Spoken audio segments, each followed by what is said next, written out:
தினம் ஒரு தகவல், தினம் ஒரு ஞானம். பிரம்மரிஷி பிதாமக பத்ரிஜி அவர்களுக்கு நம் அனைவருடைய வணக்கத்தையும் நன்றியும் தெரிவிச்சுக்கலாம். சாதனை செய்யும் பொழுதுதான் நமக்கு உலகாய விஷயங்களில் இருக்கும் ஆசை, ஆர்வம் இதிலெல்லாம் இருந்து விடுபட முடியும். துக்கத்தில் இருந்து விடுபட முடியும்.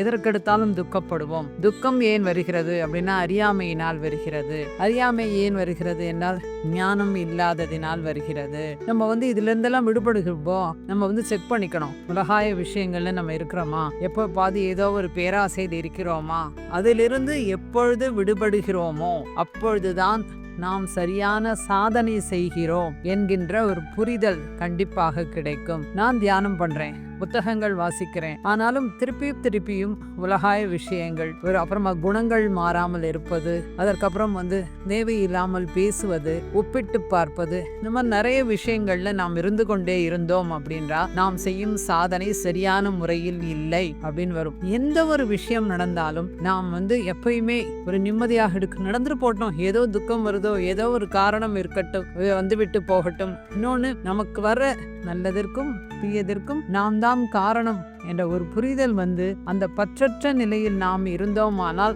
நமக்கே தெரியும் நாம் சாதனை சரியாக செய்கிறோம், தியான சாதனை சரியாக செய்கிறோம் என்ற ஒரு புரிதல் நமக்கு கண்டிப்பாக கிடைக்கும். தியான சாதனை சரியாக செய்யும் பொழுது துக்கம் என்பது இருக்காது, அறியாமை என்பது இருக்காது, ஆசைகள் என்பது தேவையில்லாத ஆசைகள் என்பது இருக்காது. திருப்தியுடன் கண்டிப்பாக வாழ முடியும். ஒரு பற்றற்ற நிலையில் கண்டிப்பாக இருக்க முடியும். இது எல்லாவற்றிற்கும் காரணம் தியான சாதனை சரியாக செய்கிறோமா. நான் செய்கிற 3 மணி நேரம் 4 மணி நேரம் செய்கிறேன் அப்படின்னு சொன்னா அதில் நாம் அப்பொழுது எண்ணமற்ற நிலையில் இருக்கிறோமா, தியான ஸ்திதியில் இருக்கிறோமா, நம் குணங்களை மாற்றிக்கொள்கிறோமா, இப்படி எல்லாம் சரியாக இருப்பதுதான் தியான சாதனை என்பது. இதிலிருந்தெல்லாம் விடுபட்டால் நமக்கே தெரியும் நம்ம நன்றாக தியானம் செய்கிறோம் என்று, தியான சாதனை செய்கிறோம் என்று. தியான சாதனையை தொடர்ந்து செய்வோம், ஞானம் பெறுவோம். நன்றி.